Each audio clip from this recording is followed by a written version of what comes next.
กราบสบายดีทุกคนจ้ามื้อนี้น้องโดราจะพาทุกคนไป ไปทำบุญที่วัดกันค่ะทุกคนก่อนอื่นเราก็จะไปตลาดก่อนเนาะพี่น้องเนาะไปยังไปตลาดซื้อบังไม้สิซื้อหมอกไม้ ไอ้ทุกคนเดี๋ยวน้องโดราก็จะพาทุกคนออกเดินทางเลยเราจะไปว่าเราจะไปพระใหญ่ไปแหละอยู่ที่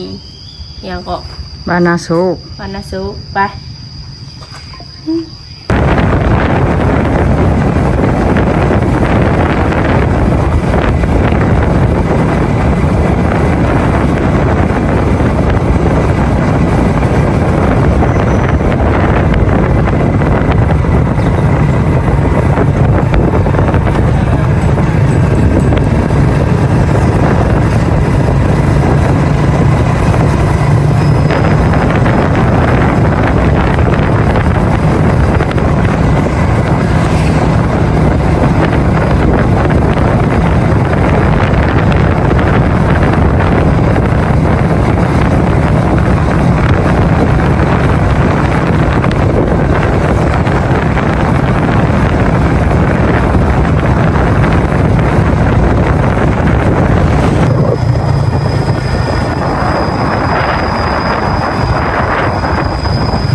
เสียค่าฝากเงิน3 บาท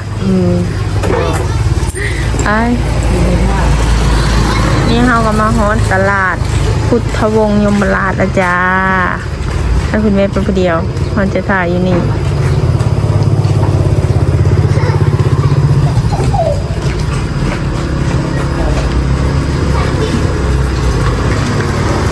หมวกกันน็อกกับบ่ฟดเนาะหมวกกันน็อกกับบ่ฟดย่าข้าเจ้าบุหัวรู้จักมาว่าว่ามันย่างมาไปนี่ทุกคนมากไม้แล้วกันน้ำหวานเอามาแต่เงินเอาไปเลยซื้อได้ฮะซื้ออยู่เงินตัวเองไปเดี๋ยวเราก็จะเดินทางกันต่อเลย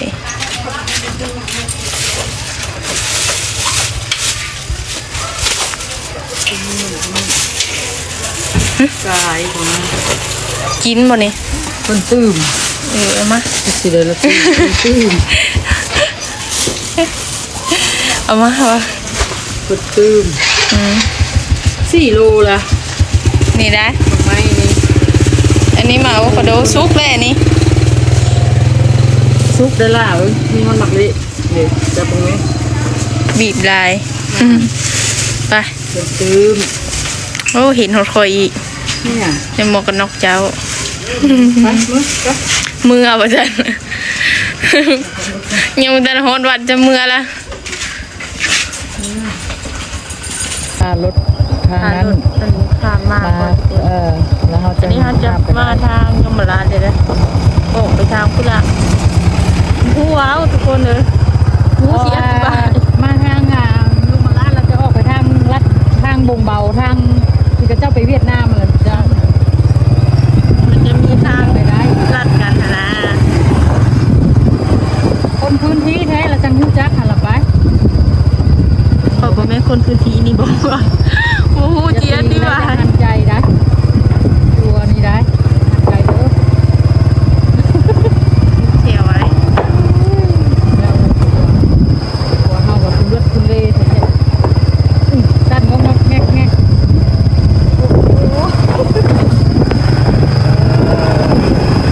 จะออกมาทางตลาดยมราชไปสู่ทางเลข12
เขาอยากรู้ว่า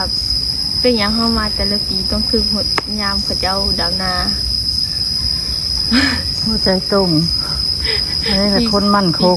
ปีกายนี่ก็มาสวงเขาเจ้าดำนาเลย คนมั่นคง ไปบ่นั่นแหละที่เขาเจ้าลูกกาปีนี้ก็คือเดียวแต่ว่าบ่ฮู้ว่าชีวิตหรือบ่ไม่ได้จะไปเบิ่งนะทุกคน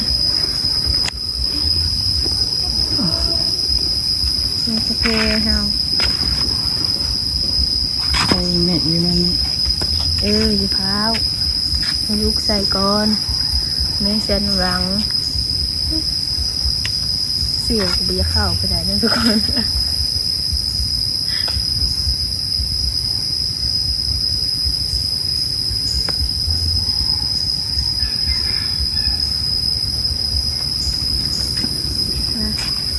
ให้กระหม่อมน้อยลูกคุณเนี่ยเบาทุกคนนึงเสือเข้ามาในวัดแหละไม่อยากเว่าอย่างนะ สงบเสงี่ยมเกี่ยมอารมณ์เนาะ บ่คือได้อยู่โปกอยู่ป่าได้คือว่ามีแต่เสียงตัวเองเพราะว่าในวัดเลยในวัดในว่าเลยสงบนิ่งนะเงียบสงบผ่อนใจสุขกายสุขใจทุกคนเข้าใจบ่บ่มีเรื่องหยังให้คิดนะประมาณนั้น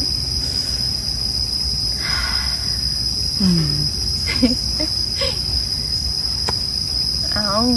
ใส่แม่เสียงอ่ะเอาบุญน้ำกันเด้อพี่น้องเด้อ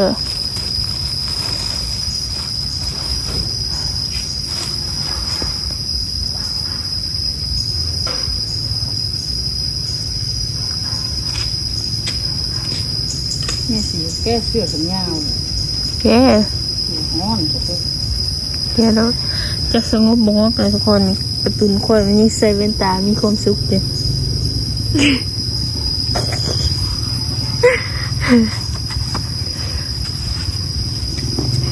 เขาจะดำให้ดำนาแล้วทุกปีใช่ปะคือว่ามาแต่ละเทื่อเห็นแต่เขาเจ้าเฮ็ดให้นาว้าคอในหน้าใบเขียวฮะจากใบจากใด ง่ายเขาได้ อ้าว โคน้ำเมย์บ่ได้เลยเห็น ประมาณ200 โคน้ำเมย์ยังบ่ได้เลยไปโคน้ำไผ่ได้บ้านี่ ยังประมาณ200 โคน้ำเมย์ตัวเองบ่ได้แล้วโคน้ำไผ่สิได้อีก บ่ได้เลย ยาก ที่ จ้ะ เขาให้พุ่นล่ะ ยาก เป็นได้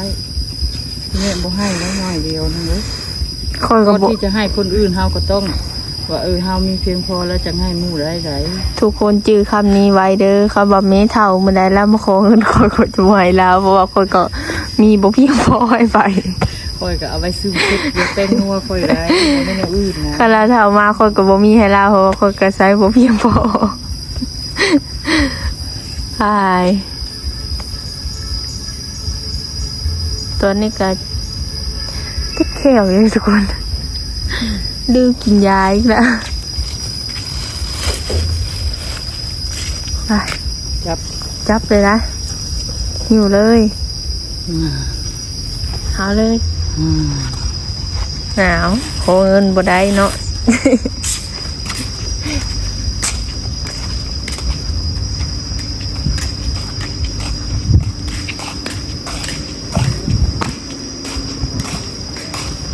สบายดี นี่เด้อ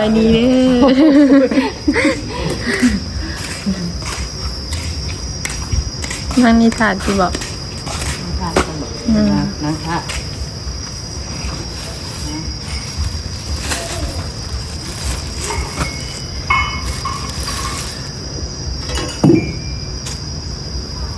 รู้สึกว่าน้องแหวนนี่ตัวเท่าเท่าเนาะ นุ่งนั่นได้ยังคือนุ่ม ยากเลยคือว่าเห็ดอะไรก็เท่า เป็นน้ำหนาเฮาเลยบอกคือว่าเขียวก็แบบจริงๆเลยเนาะ เลยขอบใจ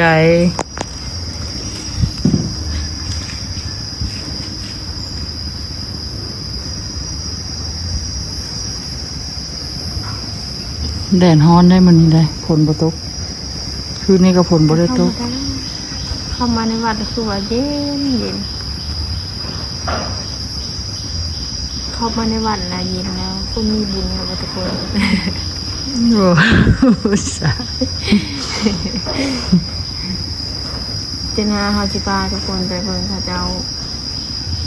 ลกกาหรือว่าใช้หายใจนาเนาะคันหินได้ได้กินนี่ใส่เพลนใช่อีกแล้ว แต่ซื้ออ้อมเหรอ เอาเงินบอกมา มาได้มาเอาเงินบอกมา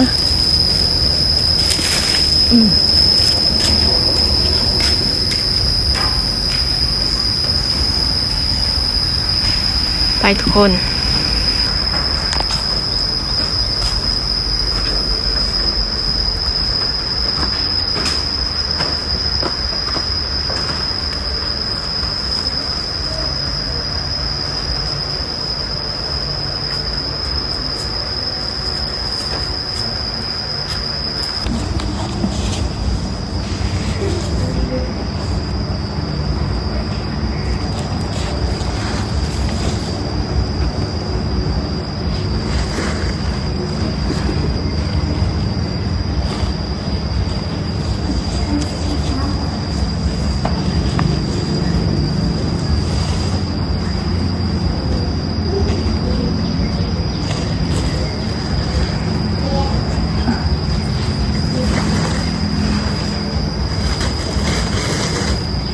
นี่คือคนการคิดคักอย่างนี้ ลูกหมดอ่ะ ห้องกับบุ้งซื้อยาว มันหลายคนเนาะผมชื่อเนาะ เนี่ยอันเท่ากับเด็กแต่คนทั้งอื่นมาอยู่ ชื่อเนาะ ไอ้ โอ้เนี่ย นะเฮามันก็บ่ค่อย เมืองคนพื้นที่เนาะ แม่พวกเฮาเป็นคนทางเหนือ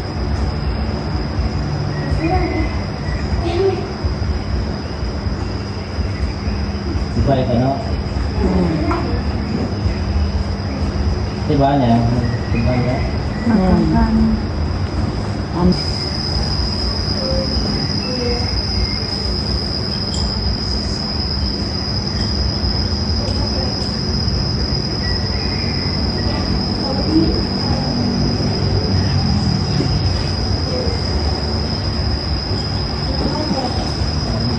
ขอบคุณลาเด้อสาธุสาธุ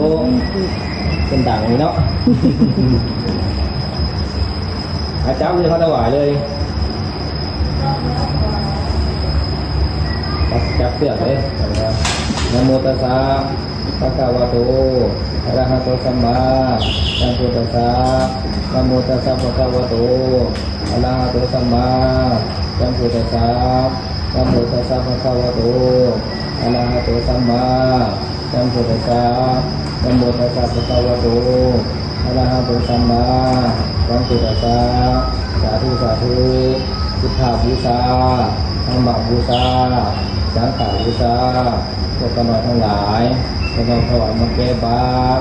มันไว้เก้าอย่างนำส่งถวายปัจจัยเป็นแสนเป็นจีกน้อมถวายพระสงฆ์ให้พระสงฆ์ทรงภาพพวกกนอยทั้งหลายเพื่อประโยชน์เพื่อความสุขความเจริญเพื่อครอบครัวกนอยทั้งหลายคุณกระนานันเทินสาธุดีที่แห่งวิสุทธิชัยเด้อเจริญรุ่งเรือง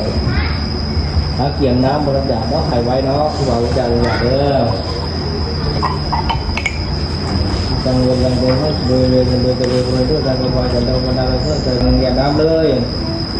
แต่ที่เบยาที่เบก็จะมีพิธานาที่นาพิธาบุเบก็ตามพิธานาที่นั่งยาวันยาปฏิทินวันนั้นเราเป็นนักพัฒนาอยู่วันที่สักที่จะอยู่อย่างแต่ว่าที่นั่นที่นั่นในวันที่อยู่วันที่พิจารณาต่างทุกการวันที่ก็เป็นนักบุญจะกระจายละลาประชาชนเป็นปฏิดังตัวนี้punya kuasa tangan apa kan di depan kita jadi kita punya kuasa jadi hanya dua kuasa jadi dua yang orang punya tentang sebagai dewaของท่านที่จะไปแก้สงครามมุสลิมชนอัลลอฮ์ที่ไปแล้วก็ไม่เอาโดลาที่ไปแล้วก็มันก็มาเก็บนะ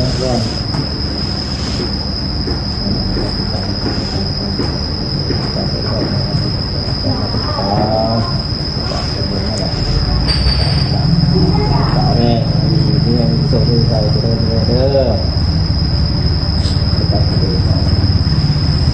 บ้านซาร่านี่กับบ้านนาละควายเลยนะนาคณะประดับจิตยอนมินาลีกันแล้วเรื่องร้าน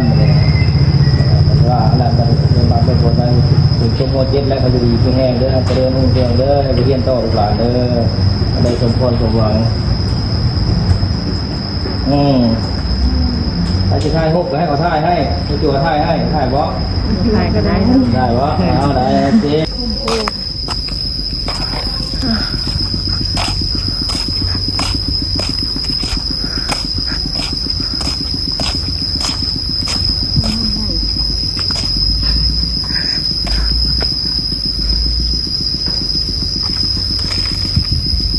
นั่นแหละเราก็ปิดเอาดอก เดียวได้ ให้เจ้าญาติก่อน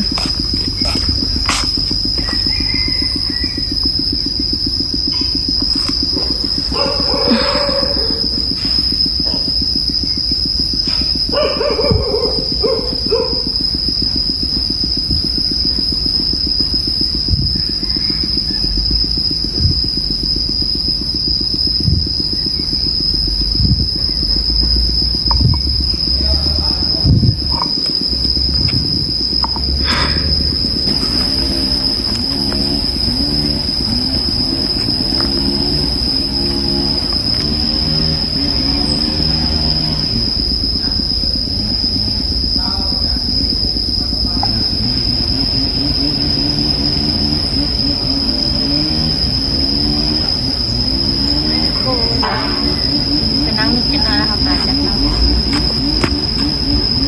บ้านเป็นดอกบ้านโตนั่นก็ได้เนาะมีน้ำหวานแต่บ่มีโจก น้ำพุทธายกับทั้งน้ำเย็นน้ำเลยจะกินโซ่ ได้กินน้ำหวานยังไง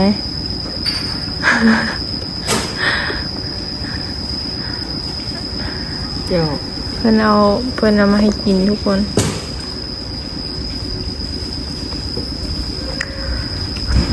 กิน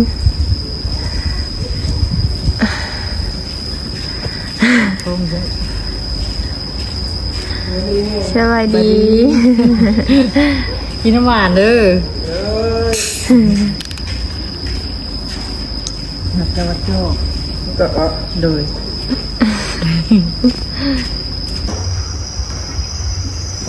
เป็นอะไรเนาะให้เราลาก็ไปเอาทุกคน เสียงซี ได้ไปเท่าไรเจ้า เบอร์13ผู้เก้า ใบที่3ทุกคนเดี๋ยวเราก็จะออกกลับบ้านก่อนจ้าพาทุกคนมาเอาบุญน้องกัน ไม่อ่านเลย บอ ไม่อ่านเนาะ บอบ่มีใครอยากฟังเก็บไว้ในใจเดีย่าน้ำนี่เราก็จะเอาเมื่อเลยทุกคนไว้กินตามทาง เดี๋ยวเราจะพาทุกคนไปโลกท่องเที่ยวที่ถ้ เดี๋ยวแม่กับดูล่าออกจากวัดแล้วจะพาทุกคนเชื่อว่าหลายคนกับโบมีไผยังโบฮับฮู้แต่แม่ดูล่ามาอยู่นี่กับจนเศร้าปลายปีก็ยังพอได้เข้าไปจักเชื่อ ำบางทีเขาจะเอาไปเบิ่งช่องอื่นได้จ้ะ อยู่ในไกลผู้ที่เคยเห็น ผู้ที่โบท่านเห็น อืม เดี๋ยวเฮาจะพาไปพระเจ้าจะมาทำลมสิเจ้าจะเป็นครั้งแรกของเฮาอีกครั้งแรกของคอย อยู่ใกล้บ้านเฮานี่แหละแต่ บ่ได้ไป บ่ได้ไปคือเว้าหั่นแหละทุกคนเดี๋ยวเฮาก็สิได้พากันไป ทุกคนเอากลับมาทางเดินนี่แหละมาทางแบบว่าเป็นซอยไปนะ ไปทางไหนก่อนโอ้โหเดี๋ยวอธิบาย บ้านทางเบาๆนี่เองเราจะพาทุกคนเข้าไปชมวิว เขาไปส่งอยู่ที่ถ้ำอันนี้กับเป็นครั้งแรกของน้องโดราคือกันทุกคน แล้วก็เข้ากับซีเข้าไปเบิ่งพวกสวยงาม แล้วว่าเข้า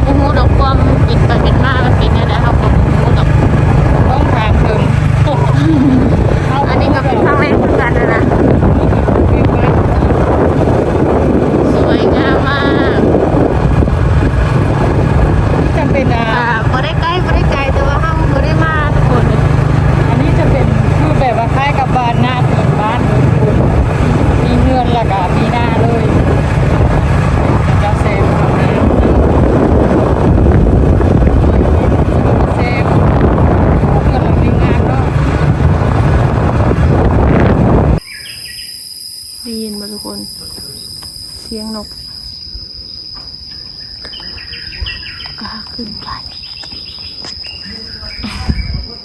เบิ่งกุ้งไม้นะป้องคือไม้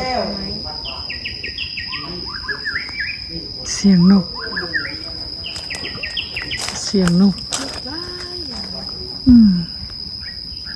ขึ้นแล้ว ขึ้นแล้วมาฮอแล้วก็ค่อยขึ้นนั่นน่ะ มันกล้าขึ้นเลยทุกคน ตามอ้อมข้างนี่จะเป็นทุ่งไร่ทุ่งนาค่ะเจ้า อันนี้ก็จะเป็นน้ำที่ปากถ้ำเนี่ยถ้ำลมเขาเจ้าเอิ้นเอาบอกหัวเป็นยังไง ไอ้ขึ้นเลย เดี๋ยวนะ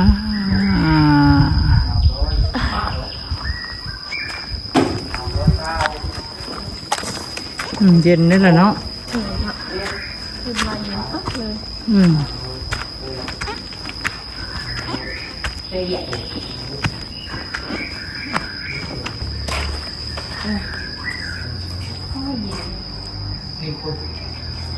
ทำไมมันยินออกมาจากอันนี้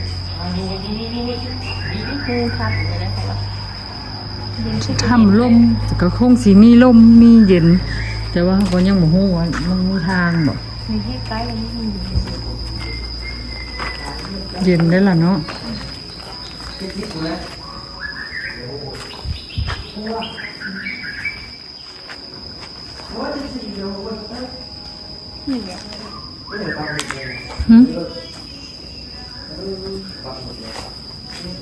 มึงไปเอาเงินขึ้นไปติดใส่ เงินนะ นะคุณนะ ยุบโอ้ยเบิ่งแม่จะสิอาซีบอกให้ลูกนี่เลยฉันเงิน ก็ นะ เข้าอันนั้นแหละคนยิน นะเงิน จิ้มมึงน้องอยู่ที่เห็นเล็กมัน ก็ไปยืมโมไหนเลยเนาะ จิ้มไป โอ้นั่นก็ได้ละฮะ ตานักไปตาไปเสียด้วยน้องเพราะว่าเขาปฏิกิริยากูได้กินได้มันมื้อนี่ก็มื้อ เอาเว้ย không nắng nay nhìn โอ้ กาข้าว บอกกล้าเด้อซอสเลยบ่อ๋อเย็นแท้ หนาวเลย มันโล่งเลยบอกเข้าไปในฮะโอ้เย็นแท้ป้าพี่ช่างพอประดุดขี้หินอยู่พุ่นโอ้เย็นอีหลี ข้าว เออเอ้ย không ai cũng muốn chỉ nhau ข้าวอ่ะ บ่คือห้องแอร์นี่ ร้านเนาะ không phải làm cái gì đấy không โอ้คือห้องแอร์นี่ เด้อ อุ้ยหนาวจักเจือ เขาจะทำลงเนาะ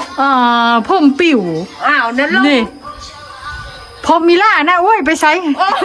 เฮ้ยยืมนี่นะ โอ้น่ะโอ้ยคือแอร์นี่โอ้ยแน่นี้เนาะโอ้ยโทษล่ะ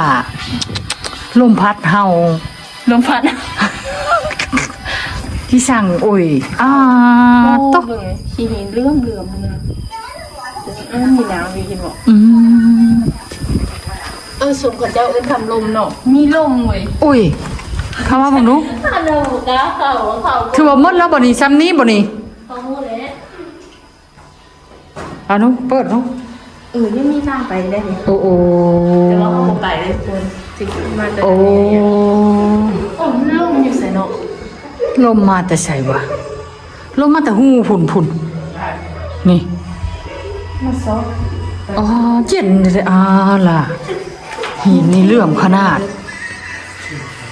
เห็นอยู่บนในกองอ่ะบน บ่ เรื่องซ้ำ เลื่อมอยู่ในกองเบิ้งลีลาออกเบิ้งทุก เราออกกับบ่เห็น เนี่ยเขามาได้ใจ แท้จริงแล้วเลื่อมแท้ได้ โอ้ยบ่เห็นกับตาบ่ฮู้ดอกทุกคนว่างามเลื่อมแห้งนี่เนาะ โอ้ ไปซ้ำเข้าไป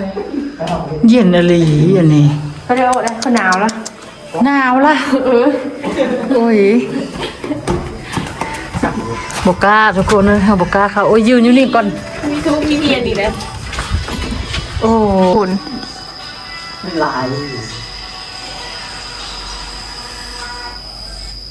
chụp vào đây chụp vào đây มีคนเคยเข้าไปซอดหรือเปล่า นี่เหรอผมง่วงก่อนเขาว่าเขามี มีทางซอดบ่หรือทางตันเนาะ นี่ทางสอดขึ้นทางมือแล้วครับ แต่ว่า เอาเขาไปถึงมือกระตัน ฮะ เขาไปถึงมือกระตัน ลมนี่มันออกมาจากไสวะเนี่ย ข้าเจ้าคอเล็กอยู่นี่ดีนี่ตัวคอยติ นะ ตัวคอยบอกอ่ะดิทุกคนเห็นเล็กทุกคนเอ้ย ที่ออกมาจากไสเดี๋ยวนี้ ไปซื้อรถทุกคนเดี๋ยวค่อยเอาเล็กให้แหละ นั่นคือว่าแม่โอ้ยจะได้เนาะ โอ้ย เย็นแท้ อยู่ในนี่ก็ยังเย็นแล้ว เป็นลมออกมาเลยทุกคนเนาะสมซื้อทำลมอยู่เขาเจ้ามาขอเล็กกันดีเลย ปัจจุบัน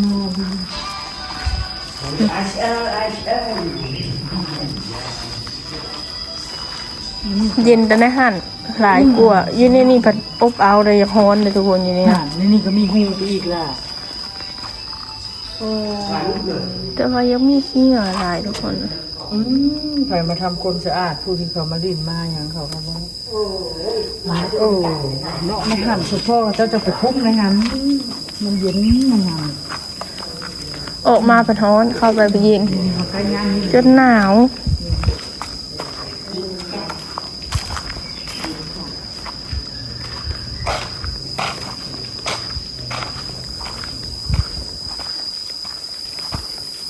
โฟนก็ แต่ว่าบ่เย็นเลย มือเย็นแต่ว่ามึงนุ่น เย็นแต่อยู่หันบ่อนเดียว น่าจะเข้าได้เลยเบิ่งสถานะเนาะ เบิ่งสถานที่ การของมันทางเข้าดีตรงนี้นะ บอกบ่ถือ มันเถื่อกระยาตื่นเต้นนัวเอา แต่ว่าเขาเห็นเขาเจ้าถ่ายลงเขามีก้อนหินแบบเป็นหูปปั้นนี่แหละแต่ว่าบ่ฮู้อยู่ไสบ่มันเป็นหูปปั้นคือหูปปั้นแบบ